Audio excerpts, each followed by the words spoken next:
എനിക്ക് പരിചയമുള്ള പല വീടുകളിലെയും ഒരു സ്ഥിരം ഒരു ചടങ്ങാണ്. വീട്ടിൽ നിന്ന് എല്ലാവരും കൂടി പുറത്തേക്ക് ഇറങ്ങുമ്പോൾ ആരുടെയെങ്കിലും ഒരാളുടെ മൊബൈൽ കാണാനില്ല. പലപ്പോഴും എല്ലാവരും ചെയ്യുന്നത് എന്തെന്ന് പറഞ്ഞാൽ ഒരു വീട്ടിൽ ഒന്നിൽ കൂടുതൽ മൊബൈൽ ഉണ്ടാകുമല്ലോ. ഒന്നിൽ നിന്ന് അതിലേക്ക് വിളിച്ച് അതെവിടെയാണെന്ന് കണ്ടുപിടിക്കും. എന്നാൽ അത് സ്വിച്ച് ഓഫ് ആണെങ്കിലോ അല്ലെങ്കിൽ അത് സൈലൻറ്റ് മോഡിലോ ആണെങ്കിൽ ഉള്ള ബുദ്ധിമുട്ടൊന്ന് ആലോചിച്ച് നോക്കൂ. പക്ഷെ ഞാൻ ആ ഒരു സംഗതിയെക്കുറിച്ചല്ല പറയാൻ ഉദ്ദേശിക്കുന്നത്. പക്ഷെ പല വീടുകളിലും ഇതുപോലെ തന്നെ താക്കോല്, പേഴ്സ്, കണ്ണട തുടങ്ങിയ വസ്തുക്കൾ പലപ്പോഴും എവിടെയാണ് വച്ചതെന്നറിയാതെ പലപ്പോഴും തിരഞ്ഞു നടക്കാറുണ്ട്. ഇത്തരം തിരഞ്ഞു നടക്കൽ തന്നെയാണ് നമ്മുടെ ജീവിതത്തിൻ്റെ നല്ലൊരു സമയം നമ്മൾ കളയുന്നത്. ഇത് ശരിക്കും ഓർമ്മശക്തിയുടെ പ്രശ്നമാണോ? ഈ ഓർമ്മശക്തിയുടെ പ്രശ്നം ഇത് പരിഹരിക്കാൻ എന്തെങ്കിലും ഒരു മാർഗമുണ്ടോ? ഇതിനായിട്ട് ഞാനൊരു ടിപ്സ് പറഞ്ഞുതരാം.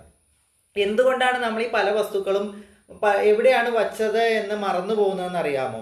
നമ്മൾ ആ വസ്തു ഒരു സ്ഥലത്ത് വയ്ക്കുമ്പോൾ നമ്മുടെ ചിന്ത അവിടെയില്ല. നമ്മൾ മറ്റെന്തോ ചിന്തിച്ചുകൊണ്ടാണ് അത് അവിടെ വയ്ക്കുന്നത്. പിന്നീട് നമ്മൾ എത്ര സമയം അതിനു വേണ്ടി അത് ഓർത്തെടുക്കാൻ ശ്രമിച്ചാലും നമുക്ക് ആ സ്ഥലം മനസ്സിലാവില്ല. കാരണം നമ്മുടെ ശ്രദ്ധ ആ സമയത്ത് അവിടെ ഉണ്ടായിരുന്നില്ല.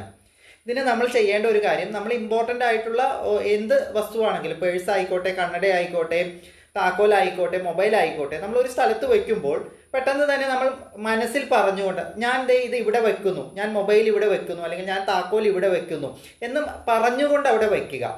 പിന്നീട് ഏത് സമയത്താണെങ്കിലും നമ്മൾ ഓർത്തെടുക്കാൻ ശ്രമിച്ചാൽ അത് എവിടെയാണെന്ന് നമുക്ക് കൃത്യമായിട്ട് ഓർമ്മ വരും. അപ്പോൾ നിങ്ങളുടെ ഇത്തരം ഒരു ഓർമ്മ പ്രശ്നം നിങ്ങൾക്കുണ്ടെങ്കിൽ ഈ ടിപ്സ് നിങ്ങൾക്ക് നല്ല തരത്തിൽ ഉപകാരപ്പെടും.